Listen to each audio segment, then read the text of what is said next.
नमस्कार साथियों, सीबी विकल आईटीआई गुरु में आप सभी का स्वागत है। दोस्तों, अगर 2023 में आप आईटीआई में एडमिशन लेना चाहते हैं तो ये वीडियो आप लोग के लिए बहुत ही ज़्यादा इम्पॉर्टेंट होने वाला है, क्योंकि आप सभी को ये पता होना चाहिए कि मेरिट कैसे तैयार की जाती है। मैंने आपको बता दिया था कि जो आईटीआई में एडमिशन होता है वो 10वीं के मेरिट के आधार पे होता है, अर्थात यूँ कह सकते हैं 10वीं में जितना आपका परसेंटेज होता है उसी परसेंटेज के आधार पे आपका मेरिट बनता है, और फिर इसके बाद जिसका मेरिट सबसे ऊपर होता है उसका नाम पहले आता है। उसी के आधार पे जो है आपका आईटीआई में एडमिशन होता है। अगर आप 8वीं पास किए हैं, 8वीं पास आवेदन करना चाहते हैं, आईटीआई करना चाहते हैं तो 8वीं पास भी कर सकते हैं। तो दो क्राइटेरिया है, एक 8वीं पास और दूसरा है 10वीं पास। 8वीं पास और 10वीं पास में जितना आपका नंबर होगा उस नंबर का परसेंटेज निकाल लीजिए और उसी परसेंटेज के आधार पे फिर आपका जो है आईटीआई में एडमिशन होता है। अब सवाल ये है कि मेरिट कैसे बनती है, इस बात को विस्तार से दोस्तों मैं आपको बताने वाला हूँ।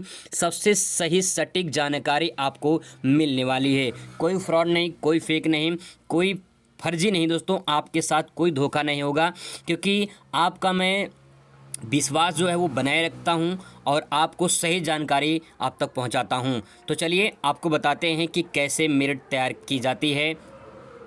दोस्तों, बिल्कुल ऑफिशियल साइट से लिया गया डाटा आपको मैं आप तक पहुंचा रहा हूं।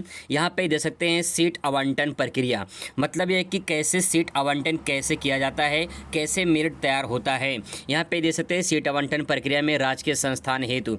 तो आपको यहाँ पे ये जो डिटेल दिया गया है ये आप इसे डिटेल को पढ़ सकते हैं। इसमें जो मेन की आपके काम की चीज़ है मैं आपको बता दे रहा हूँ कि किस प्रकार से आपका जो है मेरिट तैयार होता है।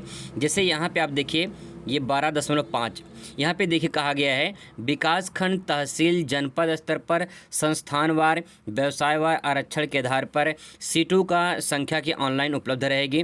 तो आप इसके द्वारा जो है विकास खंड, तहसील, जनपद, संस्थान, व्यवसाय के आधार पे आपको फॉर्म भरना पड़ेगा। फॉर्म आएगा भरने के लिए तो आपको इस तरह से भरना पड़ेगा और इसी के आधार पर आपका मेरिट बनता है। अब इस बात को मैं आपको इस तरह समझा दूँ ताकि आपको पूरा अच्छे से समझ में आ जाए। दोस्तों, जो मैं बात आपको वहाँ समझाना चाह रहा था यहाँ पे मैं आपको अच्छे से समझा सकता हूँ, तो आप समझने की कोशिश करिए, आपको पूरा आसानी से समझ में आ जाएगा। देखिए मेरिट तैयार होने का सिलसिला क्या है। सबसे पहले जो आप फॉर्म भरेंगे जिस ट्रेड में भरते हैं आप, ठीक है, जैसे मान लो आपने फिटर भर दिया। जब आप फिटर से भरोगे तो फिटर में कितने लोग भरें, जैसे मान लो कि कहीं पे अपने जिस कॉलेज में भरा है उस कॉलेज में 40 सीटें हैं फिटर के, और आपके मान लीजिए जो है आपका 75% है, ठीक है, तो 75% पे आपने भरा है और 40 सीटें वहाँ पे हैं। अब सवाल ये है कि जो आपका कैटेगरी होता है, ठीक है, आपने कॉलेज भर दिया है, ट्रेड भर दिया है, कॉलेज भर दिया है। अब जो कैटेगरी भरेंगे, जो आप कैटेगरी भरते हैं कैटेगरी वाइज भी जो है ट्रेड बढ़ जाता है। SC ST OBC जनरल का अलग अलग डिवाइड हो जाता है आरक्षण के अनुसार। इसके बाद दोस्तों ब्लॉक यानी जो आपका विकास खंड आता है उस विकास खंड के अनुसार जो है आपका ट्रेड मिलता है, और इसके बाद जो है जिले अनुसार मिलता है। जैसे मान लो कोई एक ज़िला A है, ठीक है, कोई एक ज़िला B है। अगर आप यहाँ पे जैसे आप A ज़िला के निवासी हैं, ठीक है, आप A ज़िला के निवासी हैं और आपने A को भर दिया है, फिर इसके बाद B को भर दिया है, ठीक है।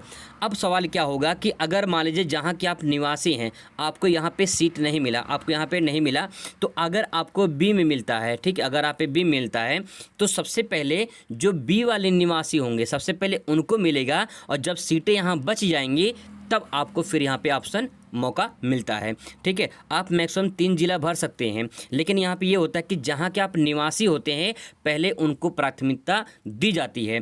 ऐसे अदर स्टेट वाले हैं अगर वो यूपी में भरते हैं, ठीक है, जैसे मान लो कोई बिहार का है और बिहार का जो है यूपी में भर रहा है तो पहले यूपी वालों को वरीयता दी जाएगी, इसके बाद बिहार के रहने वाले हैं उनको वरीयता दी जाएगी।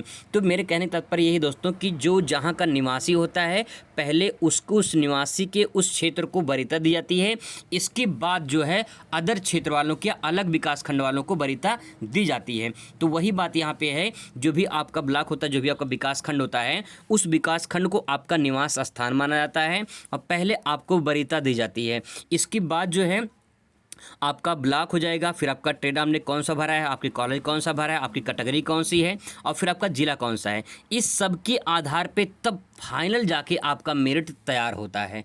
ठीक है, आई होप आपको समझ में आ रहा होगा क्राइटेरिया जो मैं बताना चाह रहा हूँ। तो यहाँ पे जो भी आपका परसेंटेज होता है, उस परसेंटेज के आधार पे आप ट्रेड भरेंगे, कॉलेज भरेंगे, कैटेगरी चुनेंगे, ब्लॉक चुनेंगे, जिला चुनेंगे।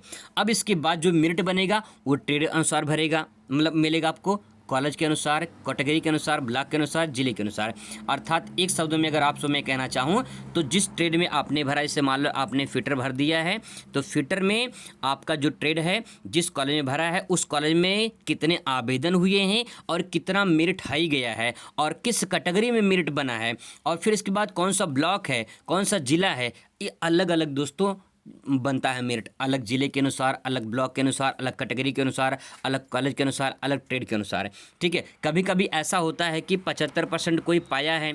ठीक है, मान लो एक कॉलेज में भरा है 75% वाला, कोई बी कॉलेज में है ये 60% वाला भरा है यहाँ पे। ठीक है, अब ध्यान से बात को समझिएगा।